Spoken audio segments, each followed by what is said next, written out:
Je m'appelle Tara et comme Octavia, je suis une synthèse virtuelle des graphistes de Linéage et je vais vous parler de communication créative sous PowerPoint.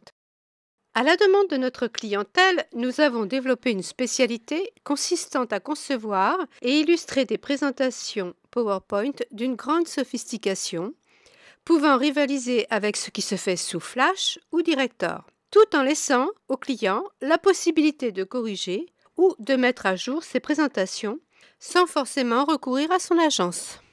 Cette option lui permet de préparer sa communication en interne, saisie du texte, base illustrative et de nous confier uniquement la partie créative, mise en page, illustration, enregistrement des voix off, vidéo, interactivité, etc.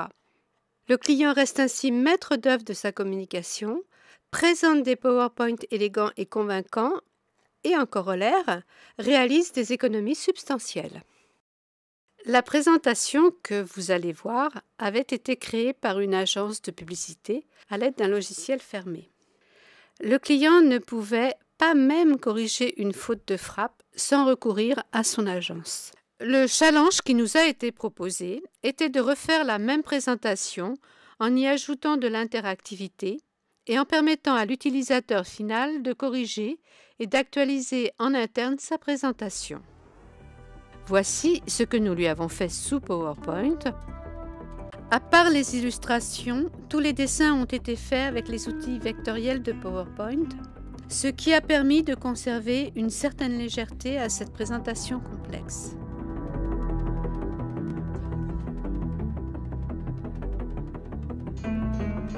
Pour répondre à la demande du client, nous avons travaillé l'interactivité avec un sommaire hypertexte permettant d'aller à n'importe quel chapitre.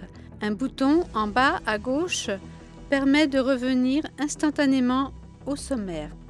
Comme vous allez le voir en projection, de nombreuses zones interactives spécifiques permettent de répondre instantanément aux questions que pourraient poser les participants. Cette présentation fonctionne comme un CD-ROM interactif. Je vais donc choisir la présentation interactive. Je clique sur Sommaire. J'accède à mes 5 chapitres. Je clique maintenant sur Signalisation lumineuse. Les flèches avant m'amènent au visuel suivant et ainsi de suite, en suivant le rythme de mon discours. Vous voyez qu'une flèche retour me donne la possibilité, à tout instant, en fonction des questions qui me seront posées, de revenir en arrière. À la fin du chapitre, le clic sommaire me permet d'accéder à un autre chapitre. C'est l'option que je vais choisir. En fait, cette présentation peut être employée comme borne interactive autonome, pilotable à partir d'un écran tactile. Mais qui peut le plus, peut le moins. Elle conserve bien entendu toutes les commandes traditionnelles de PowerPoint au clavier. Nous devions mettre en valeur un texte important. Pour le rendre plus attractif, nous avons proposé au client de réaliser en dessin animé un dialogue entre deux personnages que nous avons créé à cet effet. Je vais maintenant insérer mon dessin animé et lui demander de s'afficher automatiquement et en plein écran. Passons maintenant en mode projection. Alors Steve, quelle est votre conclusion ?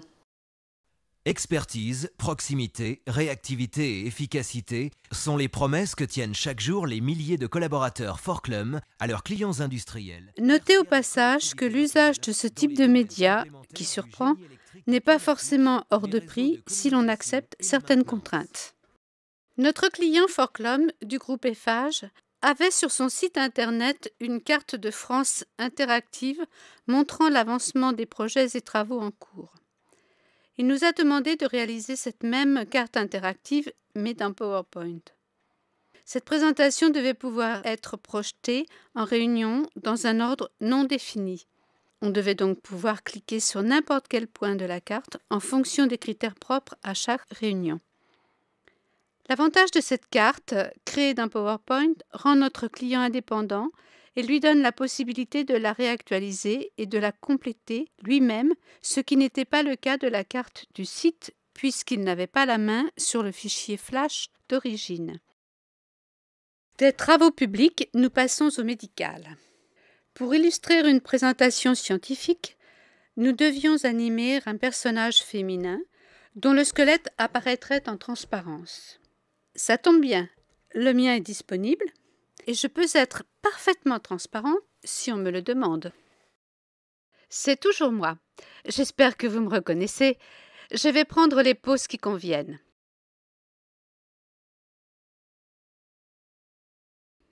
Voilà. Je rajoute un éclairage.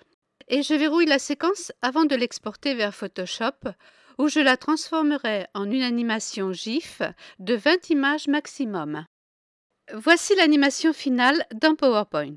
Pour éviter l'aspect trop réaliste et macabre du squelette, celui-ci a été teinté en bleu et estompé tandis que le crâne était masqué par la chevelure. L'animation 3D si complexe a été réduite en un GIF animé de 20 images, léger et parfaitement adapté à PowerPoint.